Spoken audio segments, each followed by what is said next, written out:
today's World Insight, California Governor Gavin Newsom attended the Great Wall Climate Dialogue on his week-long visit to China. We speak to experts and government officials on the sidelines of this conference to see how China and the state of California can cooperate on climate action.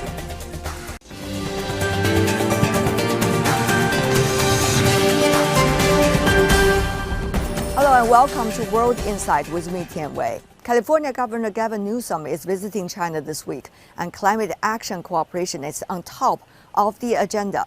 On Thursday, he attended the Great Wall Climate Dialogue, co-hosted by the Chinese People's Association for Friendship with Foreign Countries and the California-China Climate Institute. China and the United States represent anywhere from 41 to 44% of the world's emissions. We're never going to address the issue of climate change on this planet unless the United States and China work more collaboratively together. China and the U.S. started cooperation on environment and climate in the 1980s, and it's an important part of the relations. The two heads of state issued 3 joint statements on climate change, making historic contributions to the implementation of the Paris Agreement.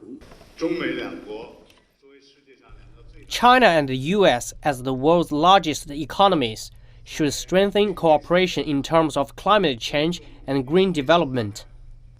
This will benefit our green and technological development, our own people, and also humankind as a whole.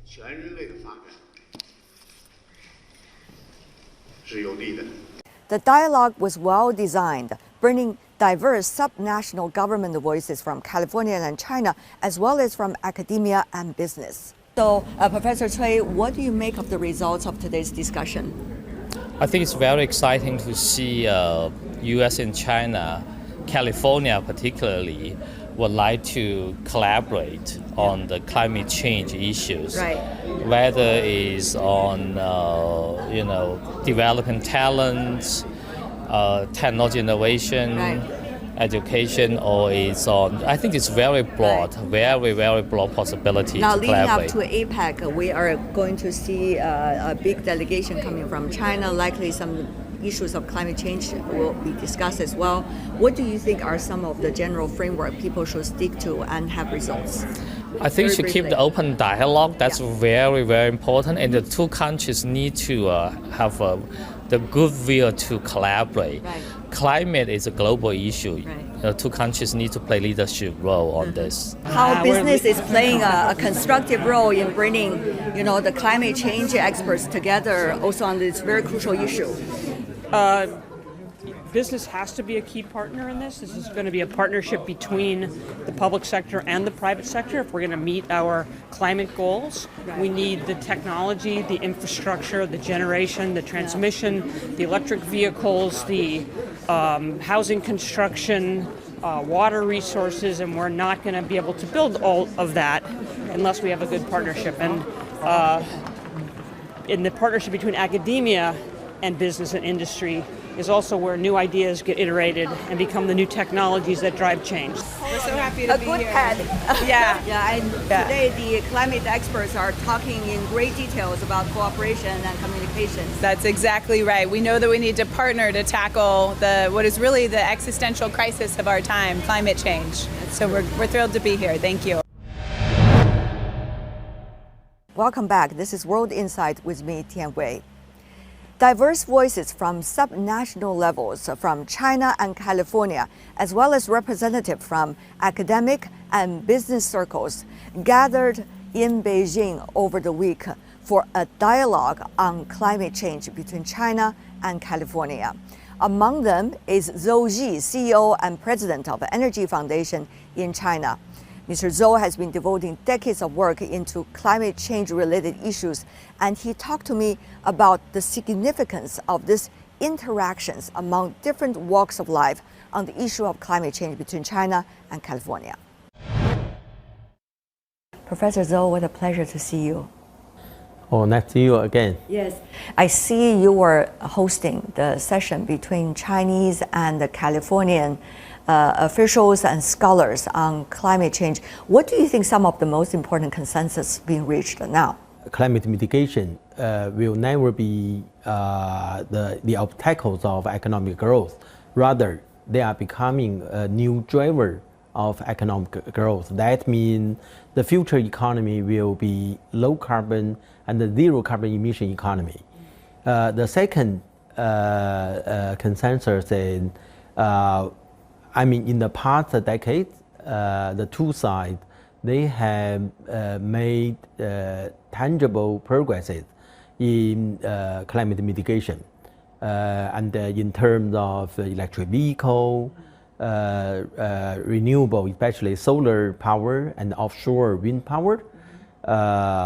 In two sides, we have seen lower and lower mitigation costs and the larger penetration of those new technologies.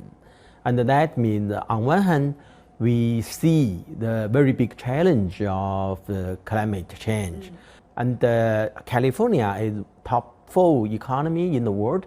And China, innovation driver is becoming a rising driver for the new economy, for the future economy.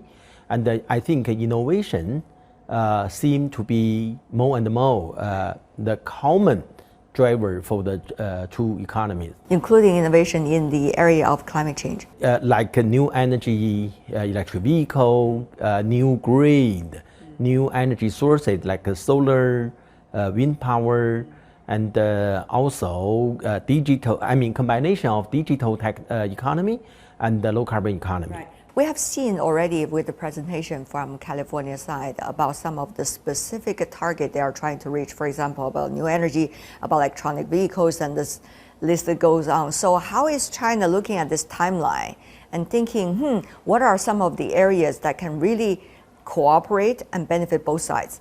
So no need to say California has been the pioneer of the environmental or low carbon standards in the United States. In fact, in the past decade, they take lead.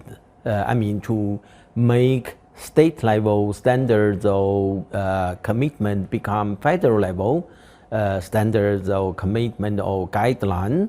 But we should be aware of the fact that California's economy is very unique and in different stage of the development. And California is a high-tech and financial-based economy. Right. But for China, our economy is more diversified, especially in terms of energy mix. With coal dominate the energy mix for the moment, and also manufacture. The structure of manufacture is totally different from California's. But it is enlightened from California's experience that if you have very high ambition, this is sort of setting strategy and policy expectation for the investors, for technology developers. And that means ambitious target will be the major driver for the transition. But certainly we should not believe, or we should set up the same timeline, the same time frame for the target.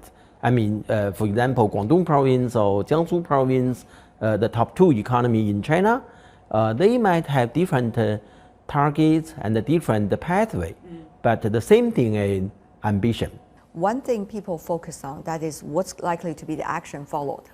Because right now we have seen California, the state has already signed an MOU with NDRC, for example, about climate change. We also see California has been doing sub-national level kinds of MOUs and also agreements with different provincial representatives today coming from China. So what's likely to be the follow-up actions?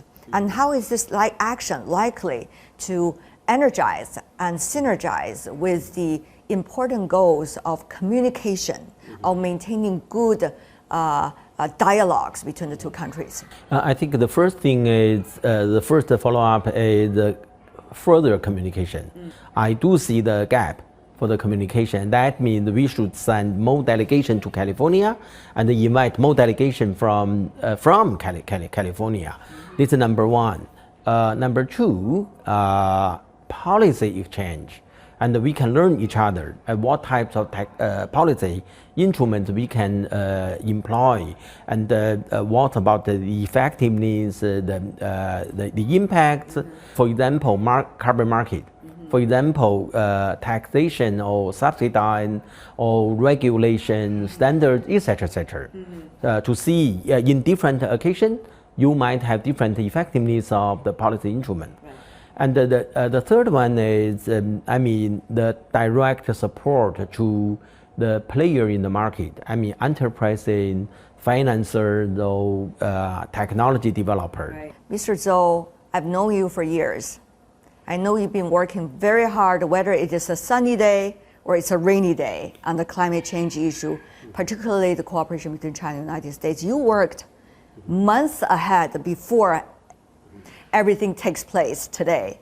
So tell me more about this process and what are likely to be some of the emphasis of your work in the near future, leading up, let's just say, to COP28 and APEC, of course, Economic Leaders Meeting.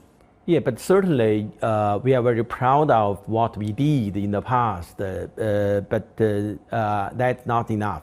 And we will move forward for that, especially to support Track 2 dialogue and the Track 2 communication and real cooperation, but focusing on the roadmap, technological roadmap, engineering roadmap, and then to see how to finance that. But after all, people-to-people's communication, especially practitioner to practitioner, and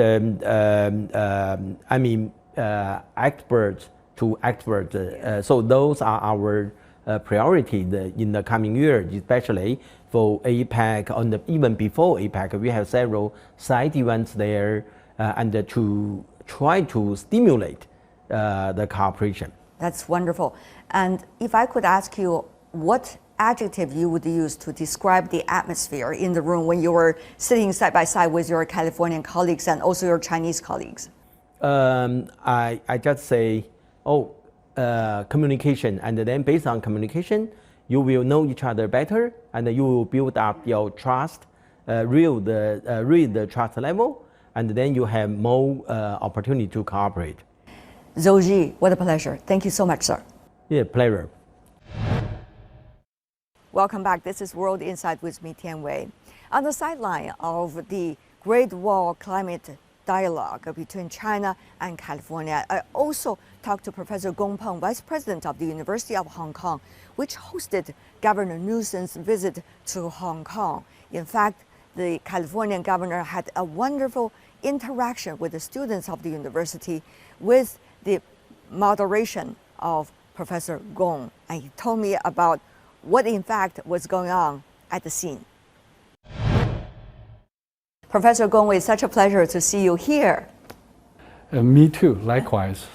Just a few days ago, you were in Hong Kong, in fact, hosting a dialogue between the students and also Governor Newsom when he was visiting the University of Hong Kong, your home turf. So what was the communication like? Well, Governor Newsom has been in a very high spirit of promoting the climate cooperation between California and China.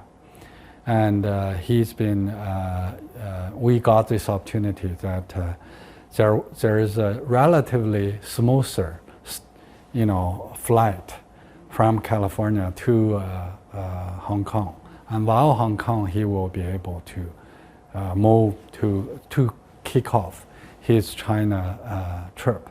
So we invited him, and he agreed to come to meet with professors, and it's really open to the entire Hong Kong.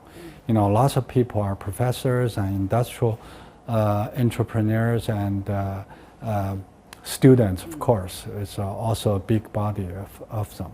More than 300 seated classroom has been fully occupied, and people are really excited about this opportunity. He made some really important remarks regarding his understanding of climate change and how China and California can cooperate during that speech and that interaction in the University of Hong Kong. What do you think now, in retrospect, looking at his schedule over the past few days, actually really stood out? Well, first of all, he is really keen on promoting subnational cooperation on clean energy, on education, helping the young people, moving the society to act, to change, combat climate change. He called climate a climate crisis, and mostly attributable to fossil fuel combustion. So he really wanted to work hard to reduce the in California, their energy consumption proportion, basically to fossil fuel in California. He shares his experience with us. He was amazed to find, he's promoting 30% land for conservation, and he realized that in Hong Kong it's 70%, land are being conserved.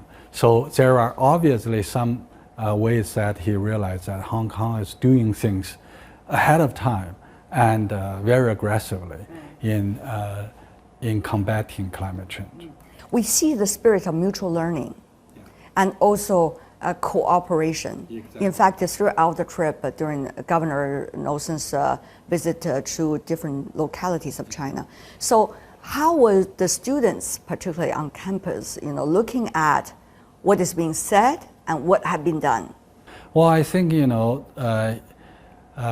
as a state leader who stand so strongly condemning, the crimes that has been, quote, crimes that has been committed by the fossil fuel petroleum industry, that he really hopes, he stands there as an example, for the student who are, he inspired students to stand hard against, the harms that has been brought up by our, poorer use of energy and our ignorance of environmental protection, leading us to today that we're borrowing futures, generations' resources to satisfy our own needs. And students are really inspired to learn from him. And he serves an example, like what I said. Both the University of Hong Kong and, shall I say, also many universities based in California are key players, both in research and also in collaboration between the two sides. But we have seen decreasing numbers of students going to each other's places. Yeah. What do you see as the vice president of one of the most renowned universities in Asia, the solution should be? Well, first of all, we need to strengthen our own, scholarship, and by recruiting more talented leaders in the whole world to educate our own students. Also, we are as a, number one internationalized university in the world. We are not only reflected by our faculty diversity and student body diversity, but also the activities. Almost every student has the international experience. We're not the only one. Tsinghua University is doing really well on that as well. And obviously in California, all these leading institutions are also doing that. The major reason is that we are educating the next generation of leaders who has a worldview. The exchange should be continued and increased rather than, decreased. Thank you so much, Professor Gong, as always. Thank you for giving me this opportunity for the interview. Yeah. Next, my talk with Hu Min from the Institute of Global Decarbonization Progress. She told me about the significance of interactions between China and California at subnational level and what could it mean for future cooperation and communications between China and the United States. Ms. Hu, welcome to CGTN. Thank you for having me. Let me ask you about the sub-national level. Earlier, we always say local level, but now if we use the word sub-national level, there's much more significance to the things that we are talking about. How would you understand the significance of sub-national level communication between China and the United States, particularly regarding climate change? Thank you. That's a great question. Subnational level in the US refer to the states. In China refers to provinces we're talking about. Autonomous regions. Yes. In the US, I think there's a difference between state level and provinces level between US and China in terms of policy authority and mandate. In the US, state has more flexibility and power to regulate their business and their environmental policies. And in China, provinces might be more aligned with the central government. So in the US, when we talk about climate policy specifically, it's a whole spectrum of understanding and ambition. There are leaders such as California. There's also states, they are still very relying on fossil industry, and they're holding the traditional industry, and they don't believe ambitious climate goal is helpful. And now we see the governor of California playing a leading role in terms of U.S. subnational engagement with China. How do you see this trip, climate change-wise, is likely to impact both the direction, the speed, and the content of communications and cooperation regarding climate change between the two sides? Definitely. Climate change has been a priority of many governors of California. And this trip is in fact a legacy of many trips of the former California governors from Schwarzenegger. I remember in 2015, he came with a solar panel in his pocket, showing to the audience, saying, "This is the future." That was very impressive. So California having this future collaboration with China is showing, to the world that there is a part of the U.S. are taking the lead. And also we share the same goals as the Governor Newsom said today. There's a shared vision and goals and opportunities between California and China. It will, as you said, shape the content and the approach of collaboration. At the Great Wall Climate Dialogue, provincial governors and vice governors coming from Inner Mongolia Autonomous Region, Sichuan, Jiangsu, Guangdong, Hainan, all came and they interacted with their American counterparts coming from California. So how do you see the uniqueness of China's approach or the achievements of China's approach, particularly at local level? What actually they said is of critical importance to their counterparts in California, coming from you as an expert? Well, that's a great, very smart selection of regions from the China organizers. That's really a great work they have done. That's a collection of the provinces which are leaders of clean technology, like Guangdong and Jiangsu. And there are also the regions that still are very fossil intensive, like Inner Mongolia. So selecting this group of diverse. Yeah, very diverse regions. I think on one hand, showing we are taking a lot of progressive actions. And at the same time, there are a lot of challenges in China because China, the peaking goal and carbon neutrality goal is not easy. It's not easy to achieve. China is a very diverse country. Different provinces have different conditions. And at the same time, I think it's a smart way because I believe the organizer would like to mobilize more actions at the provincial level. So putting all these regions together with the climate leader, California, the mutual understanding and the learning, and to see a state could be having a prosperity because of clean technology development. This kind of the concept of green growth is going to be a good narrative to the Chinese counterparts too. We saw a lot of mutual learning this time, set by both sides.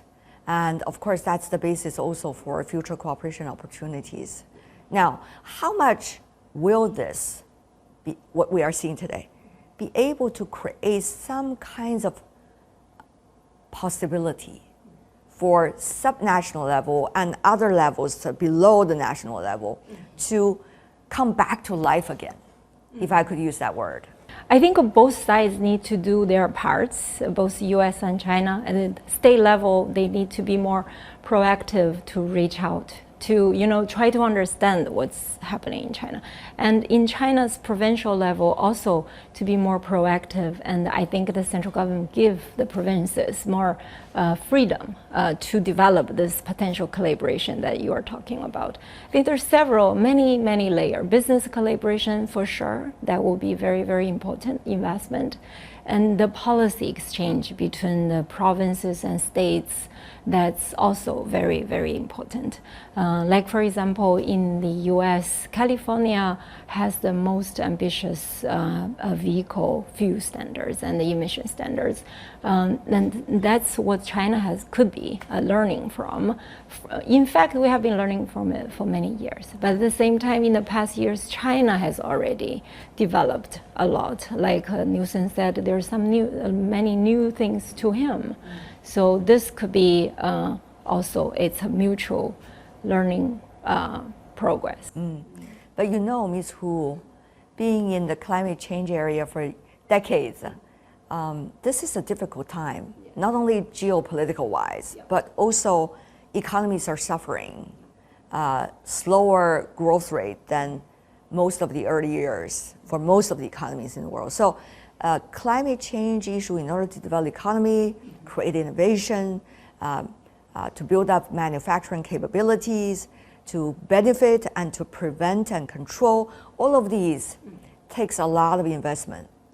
So I really wonder, if it is engagement more at subnational level, how to gear up the energy of the investment so that all of the areas that we've been talking about eventually can come into some great conclusions. I think this trip is about building confidence and mutual understanding.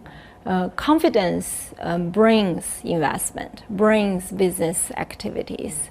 This is the challenging time now is lack of confidence. I think having this conversation, in fact, generate this mutual belief that we can see both sides are very serious about climate actions, and that could drive the long-term investment activities.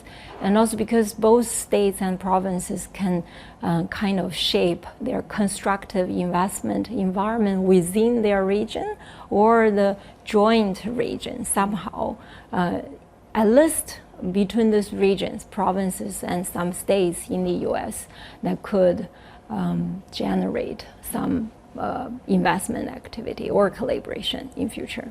Ms. Hu, what a pleasure talking to you. Thank you so much for your input. Thank you. And that's all the time we have for today. If you'd like to know more, search World Insight. Check out our YouTube channel. Follow us on Twitter and Facebook. I'm Tian Wei on behalf of my team. Thanks for watching. Bye for now.